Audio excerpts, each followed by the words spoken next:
नमस्कार दोस्तों, आपका हमारा चैनल गीता की जीवन शिक्षा में स्वागत है। आज हम आपको भगवद गीता के श्लोकों के माध्यम से समझाएंगे खुद में परिवर्तन कैसे लाए। कृष्ण अर्जुन से कहते हैं, हे पार्थ, जब तुम अपने सच्चे आत्म स्वरूप को पहचान लोगे तभी सच्चा परिवर्तन संभव है। यह शरीर नश्वर है परंतु आत्मा शाश्वत है। जब तुम अपनी आत्मा से जुड़ते हो तभी तुम में स्थायी परिवर्तन आता है। गीता के अनुसार सच्चे आत्म साक्षात्कार से ही जीवन में वास्तविक बदलाव आता है। जब हम अपने शारीरिक स्वरूप के परे आत्मा को पहचानते हैं तो हमारी सोच और कर्म आध्यात्मिक उन्नति की ओर बढ़ने लगते हैं। कृष्ण कहते हैं, ज्ञानेन तु तज्ज्ञानम येषाम नाशितमात्मनः तेषामादित्यवत् ज्ञानम प्रकाशयति तत्परम। इस श्लोक का अर्थ है कि आत्मा के ज्ञान से अज्ञान का नाश हो जाता है और जीवन में प्रकाश फैलता है। सच्चा परिवर्तन तब आता है जब हम अपने सच्चे स्वरूप को समझते हैं। कृष्ण ने गीता में कहा है कि हमें अपने कर्मों को बिना फल की आसक्ति के करना चाहिए। जब हम अपने कर्तव्यों का पालन निस्वार्थ भाव से करते हैं और परिणामों की चिंता छोड़ देते हैं, तब हमें आंतरिक शांति प्राप्त होती है और लोग हमारे विनम्र स्वभाव की ओर आकर्षित होते हैं। कर्मण्येवाधिकारस्ते मा फलेषु कदाचन मा कर्म फल हेतुर्भूर्मा ते संगोस्त्व कर्मणि। इस श्लोक में भगवान कृष्ण कहते हैं कि कर्म करने का अधिकार हमारा है, लेकिन उसके फल पर नहीं। बिना आसक्ति के कर्म करने से जीवन में स्थिरता आती है। सच्चा आत्म संयम तभी आता है जब हम सफलता और असफलता दोनों को समान दृष्टि से देखें। गीता में भगवान कृष्ण कहते हैं कि जीवन में सफलता और असफलता दोनों ही भाग हैं, और जो व्यक्ति दोनों में समान रहता है वही दूसरों के लिए प्रेरणा का स्रोत बनता है। मन का नियंत्रण और आत्म अनुशासन हमारे व्यक्तित्व को निखारता है। जब हम अपने विचारों और भावनाओं पर नियंत्रण कर पाते हैं तभी हम स्पष्टता और स्थिरता प्राप्त करते हैं। गीता सिखाती है कि मन का अनुशासन जीवन की बड़ी चुनौतियों का सामना करने के लिए आवश्यक है। कृष्ण ने सिखाया कि जीवन का असली उद्देश्य दूसरों की सेवा करना है। जब हम निस्वार्थ भाव से दूसरों की मदद करते हैं तो हमारे कर्मों का सकारात्मक प्रभाव दुनिया पर पड़ता है। ऐसे व्यक्ति की करुणा और सेवा भाव से लोग प्रेरित होते हैं और उसका आदर करते हैं। भगवान कृष्ण ने गीता में कहा है कि हमें अपने अहंकार को छोड़कर उच्च शक्ति में समर्पण करना चाहिए।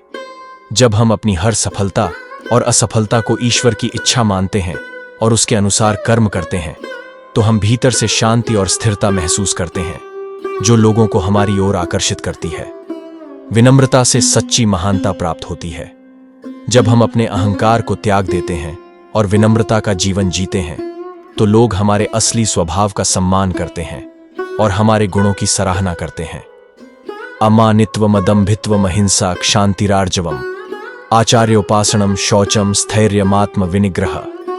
इस श्लोक में भगवान विनम्रता, अहिंसा और आत्मनियंत्रण के गुणों की चर्चा करते हैं जो सच्चे आत्म साक्षात्कार की ओर ले जाते हैं। गीता में भगवान कृष्ण सिखाते हैं कि हर व्यक्ति का एक विशेष धर्म, कर्तव्य होता है। अपने जीवन का उद्देश्य समझना और उसे पूरे समर्पण के साथ निभाना ही सच्ची सफलता है। जब हम अपने धर्म का पालन करते हैं तो हमारे कर्म दूसरों के लिए प्रेरणा बन जाते हैं। आज हम आपको संत और राजा की कहानी सुनाते हैं। किसी समय की बात है, एक राजा था जो बहुत ही धनवान और शक्तिशाली था, लेकिन फिर भी उसे संतोष नहीं था। वह हमेशा सोचता था कि लोग उसकी सराहना क्यों नहीं करते। एक दिन एक संत उसके महल में आया और राजा से कहा, राजन, क्या तुम अपने जीवन से संतुष्ट हो? राजा ने उत्तर दिया, संत महोदय, मेरे पास सब कुछ है, लेकिन फिर भी मुझे खुशी और संतोष नहीं मिलता। लोग मेरी इज्जत तो करते हैं, पर मुझे लगता है कि यह सम्मान मेरे धन और शक्ति के कारण है, न कि मेरे गुणों के कारण। संत ने मुस्कुराते हुए कहा, हे राजन, असली सम्मान धन या शक्ति से नहीं मिलता, बल्कि आत्म साक्षात्कार से मिलता है।